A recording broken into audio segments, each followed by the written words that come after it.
శ్రీకాకుళం జిల్లా పొన్నాడ బ్రిడ్జ్ ఎదురుగా SC colony రామాలయం పక్కన బార్ అండ్ రెస్టారెంట్ ఏర్పాటు చేశారని ఆ ప్రాంత వాసులు సోమవారం జెడ్పీలో నిర్వహించిన పీజీఆర్ఎస్లో ఫిర్యాదు చేశారు.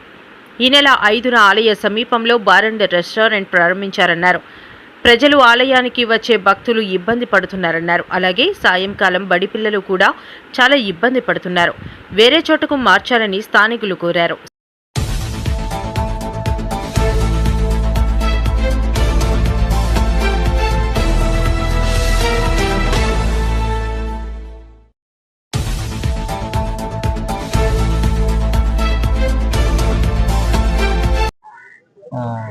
పురాతన నుంచి అది 100 సంవత్సరాల రామ మందిరం అండి. అది అక్కడ ఆ చుట్టుపక్కల టెంపుల్స్ ఉన్నవి అంతా వేరేగా ఉంది. ఆ జంక్షన్ వచ్చిన తర్వాత వేరేగా కల్చర్ మారింది. తర్వాత ఏంటంటే ఇప్పుడు ఈ బార్ ఇచ్చిన తర్వాత మరీ ఎక్కువైపోయింది సార్. దానివల్ల ఈ దగ్గర ఉన్న ఇల్లు అందరూ ఇబ్బంది పడుతున్నాము. రోడ్డు మీదకి నైట్ ఒక 8 గంటలకు రావాలంటే అది లేడీస్ కొంచెం ఇబ్బంది అవుతుంది సార్.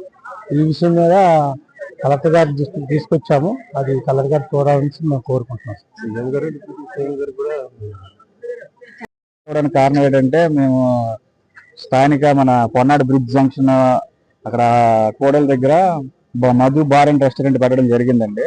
అక్కడ దగ్గరలోనే చాలా గుళ్ళు ఉన్నాయి. ఆధ్యాత్మిక ప్రాంతం, స్కూల్ పిల్లలు తిరిగే ప్రాంతము, రెగ్యులర్ గా ఆఫీసులకు వెళ్ళే ప్రాంతం, దగ్గరగా ముఖ్యంగా ఏంటంటే కలెక్టర్ ఆఫీస్ దగ్గరున్న ప్రాంతం. అది అటువైపు బంగ్లా ఉంది, ఇటువైపు ఆఫీస్ ఉంది. జంక్షన్ బ్రిడ్జ్ జంక్షన్ కంప్లీట్ గా అది. అలాంటి ప్రాంతాల్లో అందరూ రెసిడెన్షియల్ ఏరియా ప్రాంతంలోన సడన్ గా మాకు ఎవరికి ఏమీ తెలియకుండా ఒక 2 రోజుల్లోన మధు బార్ అండ్ రెస్టారెంట్ పెట్టి మా అందరినీ కూడా చాలా ఇబ్బందికరంగా ఉంది. ఆ ప్రేంట్ సాయంత్రం అవనివ్వండి, రాత్రి అవనివ్వండి. ఇప్పుడు కంప్లీట్ గా మా చిన్నాన్న గారు కోవులు చూసుకుంటారు. ఆయన కోవులు చూసుకున్నప్పుడు బయట జరిగే కార్యక్రమాలు చూసి ఆయన చాలా బాధపడుతున్నారు. ఆధ్యాత్మికమైన ప్రాంతంలోన ఇలాంటి కార్యక్రమాలు చేయడం చాలా దౌర్భాగ్యకరంగా ఉంది. దీన్ని ఏదైనా కలెక్టర్ గారి దృష్టికి తీసుకెళ్లి ఆయన కొంచెం తొందరగా దీన్ని పరిష్కరించి అక్కడి నుంచి త్వరితగతిన అక్కడి నుంచి అదని తొలగిస్తారని మేము ఆశిస్తున్నామండి. నా పేరు ఢిల్లేశ్వరరావు అండి. స్థానికంగా అక్కడే ఉండే కోవిల్ సభ్యుని నేను. రామ మందిరం ఉన్నది. అది మేమంతా ఎంతో అందరినీ కలుపుకొని చేసుకొని ఒక చిన్న పూరిపాటుగా ఉండే కోవుల్ని ఈ రోజు ఇంత సాగి తెచ్చుకొని డెవలప్ చేసుకొని ఇచ్చేసుకున్నాము. ప్రతి ఒక్క ఆడ మనిషి కానీ చిన్నపిల్లలు కానీ కలెక్టర్ గారు వెళ్ళింది, ప్రతి ఒక్క ఆఫీసర్ వెళ్ళేది రూట్ లోని వీళ్ళు సడన్ గాను రాత్రే బోర్డు పెట్టేసి బార్ పెట్టేసి మాకు చాలా ఇబ్బంది పెడుతున్నారు. ఈయన మ్యారేజ్ అది చేసుకోకుండా ఆ కోవుల కోసం సాక్రిఫైస్ చేసేసి ఆ కోవులను నమ్ముకొని రాత్రి పగలు 24 hours ఆ కోవులను నమ్ముకుని ఉంటే ఇక్కడ వచ్చేసి నిన్నటి నుంచి వచ్చి విపరీతమైన మనుషులు తాగుబోతులు వచ్చి అక్కడ ఓపెన్ ప్లేస్ ఉంది, అక్కడ అవన్నీ పెట్టడం చేయడం ఇవన్నీ చేస్తున్నారండి. చాలా పవిత్రంగా కాపాడుకుని వచ్చే కోవుల్ని ఈ రోజు ఎలాగ పర్మిషన్ ఇచ్చారో ఏంటో మాకు తెలియదు, కానీ మాకు చాలా బాధాకరంగా ఉన్నది.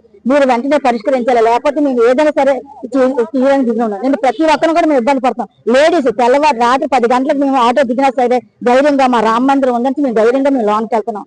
కానీ అది కూడా దృష్టిలో పెట్టుకోకుండా ఈ ఏరియాలని ఎలా పర్మిషన్ ఇచ్చారో కానీ మరి అది మాత్రం మీరు ఎలాగైనా తొలగించాలని మీ అందరికీ మనస్ఫూర్తిగా మా చేతులెత్తి నమస్కారం పెట్టి వేడుకుంటున్నాము.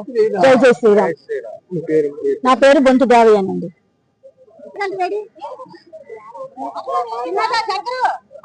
మాట్లాడండి.